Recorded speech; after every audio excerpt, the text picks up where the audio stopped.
तर हॅलो नमस्कार मित्रांनो, आपले महाराष्ट्र पोलीस 512 या चॅनलवर आपले सहर्ष स्वागत आहे। तर आपण आज बघणार आहोत की एसटी महामंडळामध्ये एक मोठी मेगा भरती होत आहे।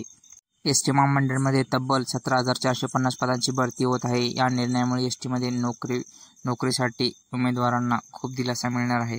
गेल्या अनेक वर्षापासून विविध कारणांमुळे तोट्यात असलेल्या महाराष्ट्र राज्य मार्ग परिवहन महामंडळ आता पुन्हा एकदा कात टाकत असल्याचे दिसत आहेत। सर्व तरुणांनी या भरतीकडे लक्ष द्यायला हवे। एसटी महामंडळाने कर्मचाऱ्यांवरील कामाचा ताण कमी करण्यासाठी आणि सेवा अधिक सुरळीत करण्यासाठी एक मोठा निर्णय घेतला आहे। लवकरच महामंडळामध्ये तब्बल 17,450 पदांची मोठी भरती केली जाणार असून या निर्णयामुळे एसटीमध्ये नोकरी करण्याची इच्छा असलेल्या हजारो तरुणांना सुवर्ण संधी मिळणार असून तरुणांसाठी एक मोठी संधी निर्माण झालेली आहे। त्यासाठी सर्व उमेदवारांनी लवकरात लवकर आपले डॉक्युमेंट रेडी करून महामंडळात सध्या चालक आणि वाहक चालकांची मोठी करमत आहे। त्यामुळे सध्या कार्यरत असलेल्या कर्मचाऱ्यांवर कामाचा ताण जास्त असल्यामुळे याच पार्श्वभूमीवर परिवहन मंत्री प्रताप सरनाईक यांनी माहिती दिली।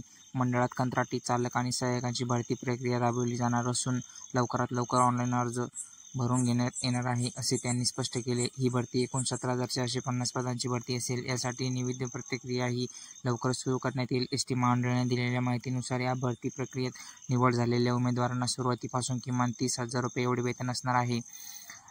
पगाराच्या संधीमुळे तरुणांमध्ये या नोकरीबद्दल मोठी उत्सुकता निर्माण झाली असून लवकरात लवकर आपले कागदपत्रे रेडी करून या मोठ्या भरतीमुळे एसटीच्या सेवेत सुधारणा होण्याची अपेक्षा आहे।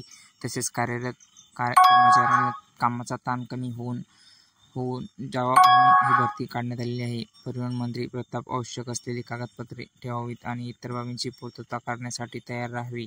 काही वर्षापूर्वी एसटी महामंडळाची आर्थिक परिस्थिती खालावली होती, पण आता ही मोठी भरती जाहीर झाल्याने जे कर्मचारी आहेत एसटी कर्मचारी त्यांच्यावरील हा ताण खूप कमी होणार आहे। महामंडळाला पुन्हा नवसंजीवनी मिळण्याची शक्यता आहे। राज्यातील सर्व जिल्ह्यातून ही भरती प्रक्रिया राबवली जाईल असे त्यांनी सांगितलेले आहे, ज्या कारणामुळे राज्याच्या कानाकोपऱ्यातील तरुणांना सरकारी नोकरीची संधी उपलब्ध होईल, ज्यामुळे राज्यातील सर्व तरुण यांना चांगल्या प्रकारची नोकरी मिळेल।